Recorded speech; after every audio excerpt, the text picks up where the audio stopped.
your name was in the headlines, not necessarily for creating anti-cancer drugs, but because of insider trading. You did spend 5 years serving your sentence as a result of that. What did that whole experience teach you about running a company and about the relationship between running a company and how you communicate to the public? Well, unfortunately, that was an event that was not a pleasant event for me. It was a personal event. It wasn't something that happened really involving the company. And it is something that I wish had not happened. Unfortunately, it did, and one learns a lot from everything in life, and one learns how to re-examine what one does and how one does it. So during the period of time that I was away from Imclone, that I was away from lots of things, from your family, for example? From my family, and what I did was re-examine the way I would live my life moving forward and what I would do to contribute moving forward.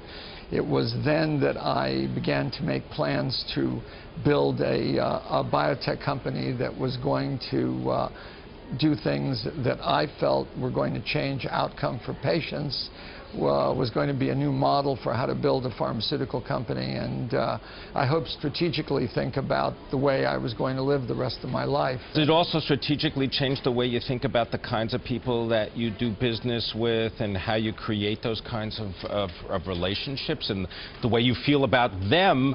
Because they may not have always done the right thing. Well, I try to think about strategically how I view the world right now. I think that most of the time I align myself with people that were great people. And sadly, the personal event that occurred may have obfuscated in many ways the view of who I am and how I did things.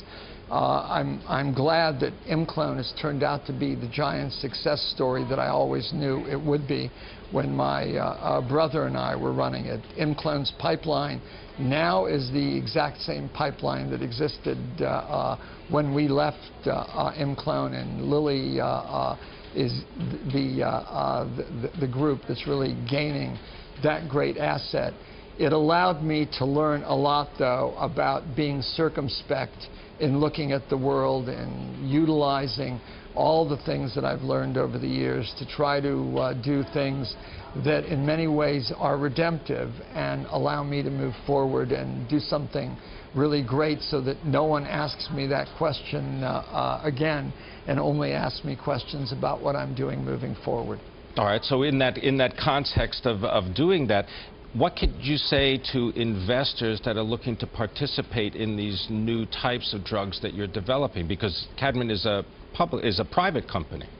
Well, there's nothing that really I need to say. I'm of the view that if one has great science, and it's about the science in the end, it's not about piecing together something that makes investors see it differently than it is. So my view is, if the science that underpins the entire organization, and science does for us, I'm in the end somebody that is a scientist and views the world that way. So one's world outlook is very important. I'm not a marketing person. I am not a commercial person. I'm not a finance person. Although I have had to learn a bit about all of those things as a CEO and someone who is very strategic in the way he looks at the world. But if you've got great science and you're doing things that change outcome and that aren't copying the other things that are out there in the world, if you're creating something different, investors will come, you'll build value, you'll change the world. But the focus needs to be not on the investment end of things, but on changing the world. I want to thank you very much. Sam Waksal, much appreciated, the founder and the chief executive of Kadmon Corporation. And I want to thank you very much, Bloomberg's Meg Tirrell. Much appreciated. Thanks for your time.